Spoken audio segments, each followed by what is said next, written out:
Orlando, Florida for the national conference. Having a great time, as always, just working and talking with everybody and checking all the great solution providers out. One of our key sponsors this year is Forder. I'd like to welcome Doriel to the stage here, talk about the Forder product, the Forder platform. But first, this is your first time at Clear? It is, yes. And you guys are a premium sponsor. We really appreciate that. Yeah, Thank you so much. Thanks for having us. It's great. Absolutely. The show here is great. Met a lot of great people, had a lot of great conversations. Fantastic. The interesting thing about this show, and I'm sure you attend many other shows, it's more personable. Yeah, right. 100%. Yeah, it's all friendly. It's like we're like a group of almost like college buddies getting together, exactly, sharing experiences, talking about like the challenges. It's great. Yeah. So first time at the show, what do you think? So like you said, it's extremely personable, right? Yeah. You talk. Everyone here is super friendly. See a lot of people who, let's say, work for competing companies, even still. They share strategies. They talk about how they work out their challenges. We're going to talk about fraud soon, so sure, a lot about that. And I think the thing is, and that's kind of, not to bury the lead, but that's kind of what Ford is promoting, you shouldn't fight fraud as a standalone company in the wild, because fraudsters, they don't care. They don't care. You work in vendor X, vendor Y, they'll do anything to get whatever they can. So if we'll join forces, kind of use the consortium data, and make sure that we are creating 100% kind of immunity against fraud, that's actually better for everyone, right? So you should not compete. It's not like marketing or sales, you got to compete against companies. With fraud, got to join forces. Exactly. And speaking of, joining forces, Forder has a great product out there for fraud prevention, right? That's true, yes. So what we do, we actually protect online fraud, right? When you buy online, you use a credit card. If you then deny the charge, or actually someone else used your card, the liability goes to the merchant, right? So the retailer himself has to take the hit. And that's why we help retailers figure out in real time those, make those decisions on transactions. That should be approved or not. Maybe you want to manually review a certain transaction or not. We actually provide 100% real-time solution, but it goes beyond just transaction, right? Because nowadays, a lot of companies offer rewards if you join with a new account, or if you invite a buddy. It's very easily can be manipulated and to be abused. So we can, in real time, again, someone signs up for an account, can say that, hey, that person already has an account, or they're trying to refer themselves, and so on and so forth. Yeah, and the interesting thing about the Forder product is you're not a sales prevention solution. You actually utilize technology and artificial intelligence to evaluate the transaction, to make that determination whether or not, I guess the best way to say it is this behavior consistent with this cardholder, right? 100%, yes, correct. And I think a lot of other fraud tools out there, and especially kind of the old school ones, talking about ancient history, the year 2000, right? Yeah. So back then it was all about rules and how to make sure that you're blocking fraud. So you have to be overcautious. So every transaction comes from this address, from that IP, or it's over $1,000, let's block it. Obviously, it's not super good for sales. What we actually found, that not only that we're doing a great job at stopping fraud, we actually generate, like you said, a real uplift in revenue. Because we can generate more trust, we can trust more customers. Fraudsters kind of being pushed out, and then you only get your genuine customers who get the best streamlined experience. They no longer need to wait 2-3 days or more to just see if their order is confirmed or not. Real time, they get the approval, same day delivery, whatever you need, you can back it up. And the beauty about it is, again, you said, it's actually sales uplift.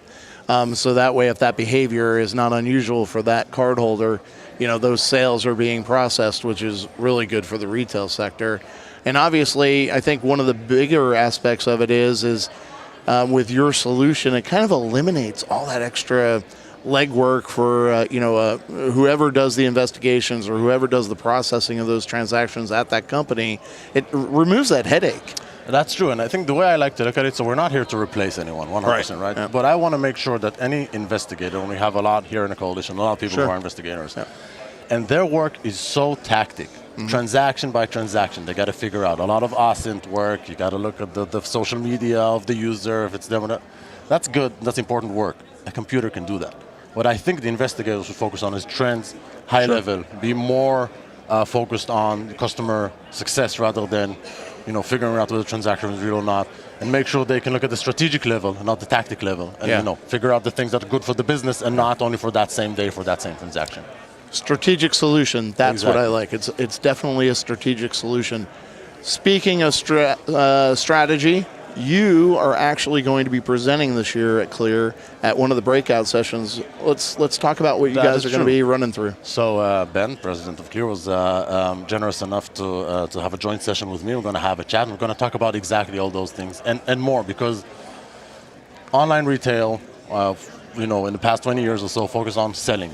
Now it's almost like there isn't any real world retail. It's all online, whether it's buy online, pick up in store, whether it's scan and go. That's a big thing a lot of companies are going toward. And these things are actually things that we can help with, right? As long as the activity is made online, even if it's on the store with the device, we can help that. A lot of companies offer now lots of loyalty points, rewards when you join an account. These things can also be manipulated pretty easily. Right. A lot of companies move towards gift cards. You think about it, gift card. If you steal a gift card, you're done. Yeah. You print out money, right? Because it's that's what it is. Printing money, and it's easily resellable. Yep. Very easily resellable. Once you have it, and that's it, and no one can trace it back. You can sell it to some innocent bystander when you think about it, and then they use the gift card. They don't even know it was stolen, right? Right. So this is something that is. The importance of real time is extremely important there, because you're not going to wait to get like an online gift card. But also you have to make sure that you're airtight on your protection, and that you're not getting abused, because as easy as pie, you can lose $100,000 in one day. Yeah, and the interconnectivity between what's traditional organized retail crime and now all the other aspects, to include fraud and financial crimes. They're tying it all together. Yeah. It's not this group is doing this and this group is doing that. No, that group is doing it all. And you know what's also interesting, and you mentioned organized crime, and people tend to think that like hackers and online fraudsters, like those teenagers, they stole a credit card, they put a hoodie on, they go in the backyard of the basement of their parents. It's not like that. This is organized crime. Yeah. Those people are ruthless. They have nothing but time. And they are worthy opponents. They do a really good job at hiding their identity, and they keep on revamping it and reinventing, and it's their business. Working out for them. It's their business. Yeah, it's their business, and they operate it as a business. 100%. So they're looking to make a profit. They're looking to yield wealth from it, and they don't care. Yeah, they really don't care. And I'm sure that just like us, they have within the organization, they have the division that's in charge of like the R&D and developing like the hacking stuff, and then the division that's in charge of getting the credit card numbers or making it's all very organized, and you can see it, and you can see they improve from year to year. We see more sophisticated fraud. And it's the possibilities are endless, and the things they can do. Yeah, and on top of that, I mean, it's hard for solution providers such as yourself.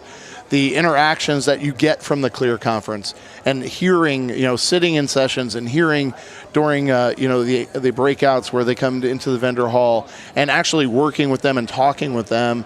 How much does that help you as a solution provider to bring new ideas to life?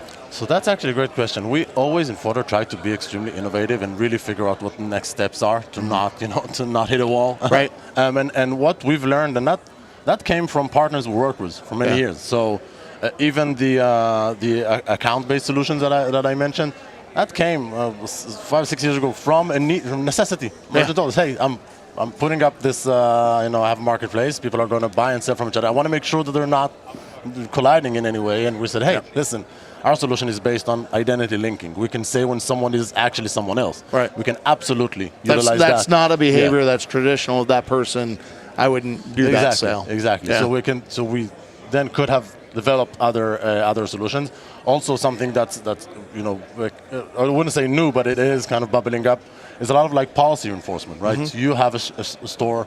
Let's say you have a sneaker shop, and you have a drop of, let's say, 1,000 units. Yep. You want to make sure that it's not one bot who gets all of them. Sure. You want to make sure that we govern a policy of one item per user, so we can help you enforce that. Right.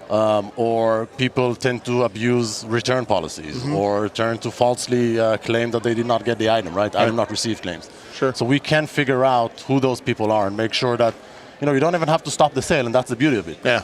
All you need to do is prompt up to the user, hey, you can make that purchase, but this is the final sale. You cannot return it, no matter what happens. Right. And the funny thing, or not really funny, but interesting thing, 2020 was the pandemic, obviously, which changed the lives of the entire globe. Yeah. Right. And, online sales and online activity relative to even, who would ever thought that and the funny thing is, I guess this is funny, is the fact that, groceries used to get delivered to your house, 50 years ago.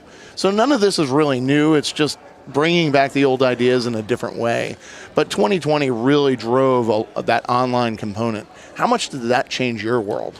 Ooh, it changed a lot. I think the good thing about Forder is that we are really industry agnostic. So we work with groceries, we work with gift cards, work with retailers, fashion retailers, luxury fashion retailers, online travel agencies. Yeah. So yeah, groceries went up, pandemic. Right. Travel, I don't think it's a secret, went Exactly. down. Right? It went down, yeah. But I think the beauty of it that we were multi-threaded enough to have nothing but success during those past few years, and we're doing great, and we're seeing a lot of traction. And did you see a huge increase in fraud activity? Did you see that during the pandemic? So what we did see is a change in fraud activity, because in the before times, right? Using the term freely, we used to see those 2 years. I like. When was that again? Exactly. So before 2020, we used to think of fraud as something that's consistent. So if let's say you would always have X amount of fraud. So holiday season, for example, Black Friday, sure, like the volumes increase, but the fraud remains the same. So it actually lowered during the holidays. I think it's safe to say 2020 kind of shifted everything out of whack, and we're seeing waves go up and down, and different methodologies that people are using.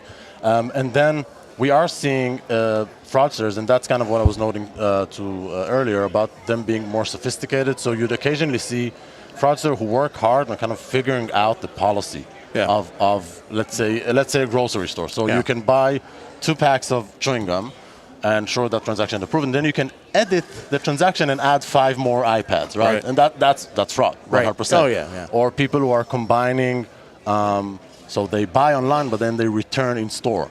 So they kind of figured out that if they do everything online, they're being tracked. But if they break it down, or they'll buy a flight ticket, and then they'll call the airline directly to get a refund, and then charge back on the original card. There's all sorts of different things that they try to really confuse us in a way. They're not smart enough, but that's what we're seeing. Yeah, good. Well, and that's interesting with your product is that, I remember, doing fraud investigations in my past previous lives. The interesting part is, and you mentioned it, they'll make this purchase and they'll return in store, and there was always that space in time where the two systems, he bought it online, he got it, he returned it in store, and then got the cash back, and then charged back on the credit card, and there was always that space in time where they could get away with that. And with the Forder solution, I think is really important is that space and time goes away. It's all real time. Correct, and I also think that it doesn't matter to us what the person is doing afterwards, because once we know that activity is wrong, that's it. Yeah. That person will no longer be able to do anything in a Forder network. And when you think about it, and we talked about kind of joining forces, and there's one of my partners in Forder always like to talk about Gladiator, the movie. He stands there and they say, we got to stick together, because otherwise, like if you do one by one, we'll all die. Right. And that's essentially what we're doing. So the Forder network, the consortium data, we don't share actual transaction data between users, of course, but we do use the insights from that network. Sure. So merchant X has a fraud, instantly the entire network is immunized toward it. So no one can go steal from that shop and then go there, and we actually see it. And as we have more and more merchants joining, we actually we're open up the data. Oh, that's the fraudster. I know them from there, and then that's it. And that's and they're shut down. 100%. Shut down. Boom. Done. And past lives that didn't quite work that way. So, and it was always building cases, and trying to shut them down. And you had to build rules, and then you build a threshold, and then the fraudster figured that out, and then you find yourself managing 16,000 rules, and no one can track it. Exactly. And you're blocking 20% of your traffic. And back in the old days, way back, you used to be able to work with the banks, the financial institutions, organizations like IACFI, ACFE, those organizations, we built all those partnerships. And then eventually, I think we talked about it yesterday, eventually those relationships had to be shut down due to privacy and so on and so forth, and people couldn't talk to each other anymore, which was unfortunate. Agency's world is kind of the financial institutions had rules, and they had to stick by them, which anytime these rules come down, you think, okay, you just made things easier for the criminals. So having a solution like Forder in real time is really important, because we said it just a minute ago, they're shut down. Yeah. They're shut down right as it occurs. It looks at those behaviors and says, no, this is not the game you're going to play with us. Exactly. So, and I am going to piggyback on one thing you said about working toward, like with the banks, like to mitigate fraud. So as you probably know, when there's an online chargeback, and I'm sure a lot of our listeners know that, you can actually dispute the chargeback and kind of fight the bank, to fight the person to make your claim. So we actually just launched a new service, and we call it Smart Claims, where we actually use our data to help our partners know which chargeback they should fight, and we provide all of the basically it's also automation, so you provide like the letters with all the details, the proofs that you need, the evidence you need to provide the bank to fight fraud, and this becomes like a new profit center for companies, right? If you can get clawback chargebacks that already happened, that's also a good thing. And the beauty of it is it's not a head count. It's a system. It's a solution that delivers, hey, look, do this, don't do that. And it's all drawn from the same consortium data we have. Right, and you don't have to sit there and, okay, a human doesn't need to figure out the behaviors. Yeah. We're telling you what the behaviors are. It's your decision whether or not to move forward with it or not, but we're recommending not to. So that's great. Forder, great solution. Unbelievable. It's about time, right? So we really appreciate you being a key sponsor here for the Coalition of Law Enforcement and Retail. Going to have you back here next year? 100%. Every Absolutely. single year. We're looking to make it even bigger, even better. Yeah. So thank you so much. We really appreciate it. Sure. And thanks for your time today. 100%. All right. All right, everybody. JC coming at you live, 2022 Coalition of Law Enforcement and Retail National Conference. Thanks again for joining us. More live feeds coming at you. More great content to be shared. We have a day and a half, well, almost a full day left of content to deliver here in our general and breakout sessions. So looking forward to having more great interviews, just like I did here with Forder. And we'll catch you back here shortly with more great content. Thanks for joining us.